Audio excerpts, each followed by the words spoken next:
탐정방송 임명수 대표입니다.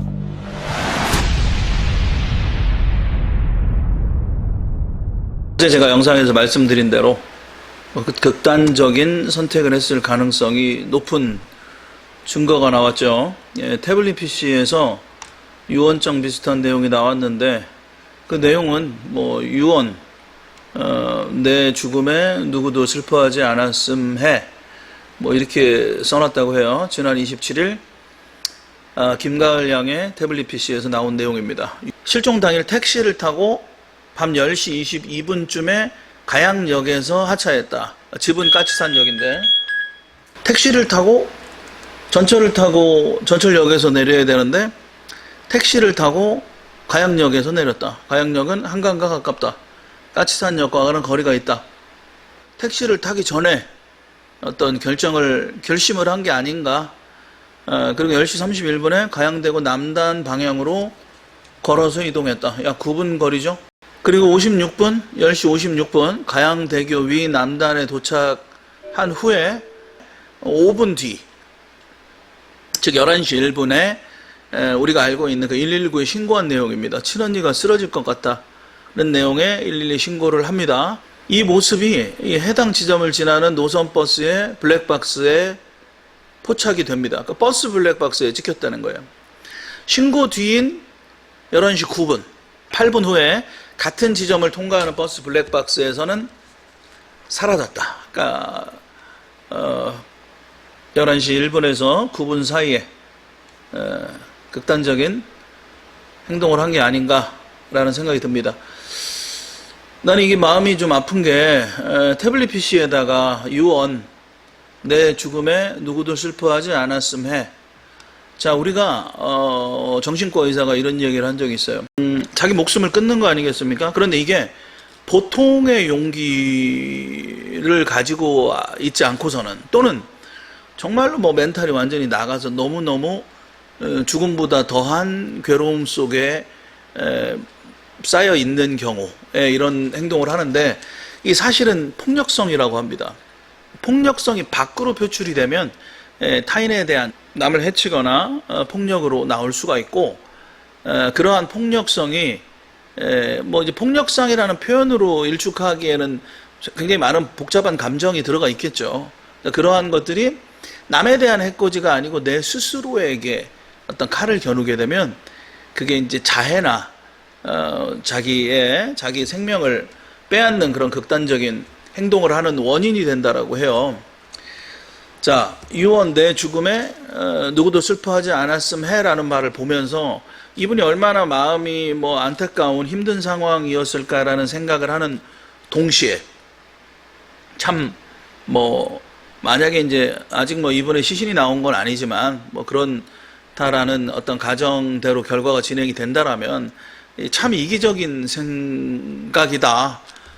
참 이기적이다라는 생각을 하면서 참 마음이 아프다라는 생각을 합니다. 누구도 슬퍼하지 않았음 해, 이런 말투 자체가 20대 초반에 여성들이 쓰는 흔한 말투이고, 이 안에 많은 어떤 감정이 투영되어 있을 텐데, 우울증이라는 게 되게 많아요, 사람들이. 우울증은 감기와 같다. 우울증이 왔다가 가는 경우도 있고, 여러 가지 원인을 통해서 우울증이라는 게 오는데, 심한 우울증을 앓다가 갑자기 얼굴 표정이 좀 편안해 보이면 그게 가장 위험한 신호라는 말을 합니다. 신경과학회라는 데서 이런 이야기를 했어요. 작년 6월에 나온 내용인데, 이러한 극단적인 행위는 주변의 도움을 받으면 90%가 예방이 된다라는 말을 합니다. 결국은 이러한 우울증이 있는 친구들은 혼자 두어서는 안 된다라는 말이 요지입니다. 이 극단적인 행위는 주변의 적절한 도움으로 충분히 예방할 수 있다. 주위 사람에 대한 관심을 놓지 말아달라. 극단적인 행동의 원인의 90%가 우울증입니다. 라고 이야기를 하고, 이 극단적인 행동의 예방은 고로 이 우울증을 조기에 진단하고 치료하는 것에서부터 시작한다. 우울증에 걸리면 즐거움과 의욕이 없어질 뿐만 아니라 신체적으로도 두통, 그러니까 잦은 두통을 호소하는 거예요. 그러니까 어지러움, 뭐 그냥 몸의 어떤 일정 부위가 자꾸 아픈 거, 그다음 소화가 안 되는 거, 밤에 잠을 못 자는 불면증, 이러한 한 5개 정도의 신체 증상이 나타나기도 합니다. 이게 심해지면 이 행동도 위축될 뿐만 아니라 사람 안 만나려는 대인기피증도 생기고 말수도 없어지고, 이러한 절망감이 심해지면서 이 극단적인 행위를 하는 것 이외에는 또 다른 방법이 없다라고 스스로 결심을 하는 거예요. 이러한 프로세스를 한다라는 거예요. 예방하기 위해서는 가족, 자녀, 친구, 동료 등에게 이 우울감이나 절망감이 있는지를 수시로 물어보고, 이러한 것들이 필요하다면 조기에 치료를 받을 수 있도록 옆에서 관심을 갖고 지원해 주는 게 가장 중요하다라고 이야기합니다. 스트레스가 많은 학생이나 직장인들에게 이런 좀 극단적인 생각, 그 다음에 이제 절망감이 드는지를 우리 옆에서 자주 물어봐 줘야 된다는 거예요. 옆에서 이러한 행위에 대해 물어보는 행위만으로도 이러한 극단적인 행위의 30%가 중단하는 결과를 갖고 옵니다. 이러한 생각이 들 때 주변에 적절한 도움을 받으면 90%를 예방할 수 있다고 합니다. 이러한 사람들은 사실은 내가 진짜 누가 뭐 어떤 사람이 죽고 싶겠습니까? 어떤 사람이 생명은 소중한데 본인 입장에서도 그런 데잖아요. 이런 행위를 하고 나서 바로 즉시 후회한다라는 말이 있는 것처럼 이러한 극단적인 행위를 하는 사람은 실제로 죽고 싶다라는 것보다는 지금 이 현재의 고통을 멈추고 싶다라는 데서 출발한다고 합니다. 경고를 인지하고 이것을 심각하게 받아들이는 데서부터 시작된다. 이러한 극단적인 행동에 관한 이야기를 하거나 치명적인 도구를 찾는 행위, 심각한 자기 혐오, 자기 증오, 뭐 주변 신변에 대한 정리, 다시 못 볼 것 같은 작별 인사, 과음, 약물 복용과 같은 자기 파괴적인 행동, 뭐 이러한 행동을 하는 사람들은 이러한 위험성이 매우 높은 사람이다. 그래서 주위의 도움이 반드시 수반되어야 한다. 심한 우울증을 앓다가 갑자기 이 사람 표정이 편해지고 행복해지는 듯한 표정의 변화를 보이는 때가 가장 위험한 때다.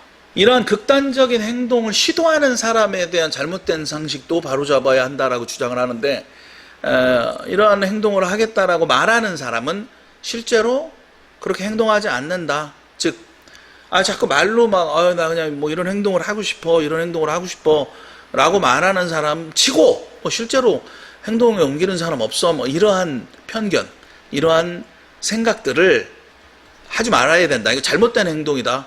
라고 이야기를 합니다.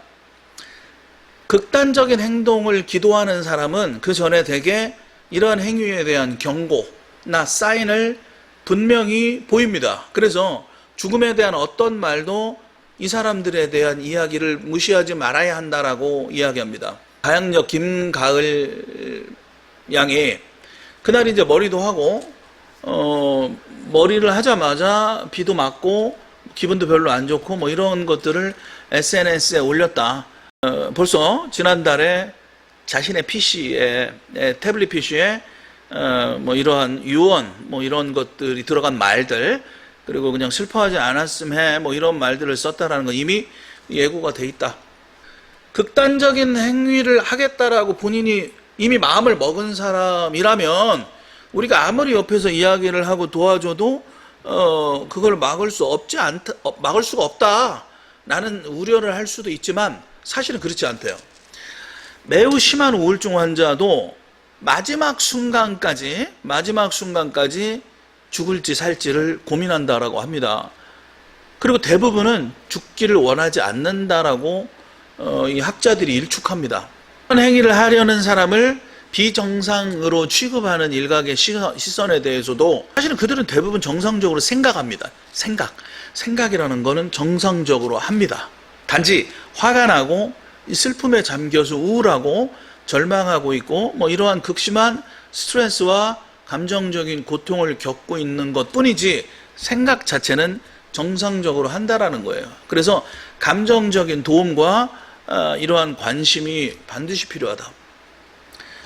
주위에 이러한 생각을 하려는 사람들이 있다면 혼자가 아니고 걱정하는 사람들이 있다는 사실을 지속적으로 알려야 하고, 이야기들을 들어줘야 하고, 특히 비판하지 말고 인내심을 갖고 충분히 공감해주고 수용해야 한다라고 주장합니다.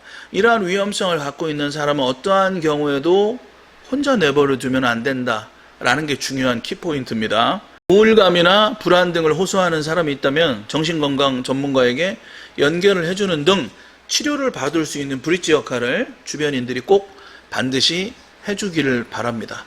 자, 이러한 일들이 사회적인 어떤 이슈가 되면서 자꾸 이제 매스컴에 나오게 되면 이게 많은 아주 큰 영향을 미칩니다. 그리고 이러한 것들이 자칫 좀 미화될 수도 있고, 그리고 뭐 힘든 사람이 많지요, 대부분. 그죠? 힘들지 않은 사람이 어디 있겠습니까? 그래서 이러한 것들은 사실은 자기를 어떤 멘탈을 좀 강화하는 훈련도 필요하겠지만 일방적으로 비판하고 뭐 이러지는 않아야 된다. 그래서 전문가의 도움을 받는 게 반드시 필요하다라고 생각을 합니다.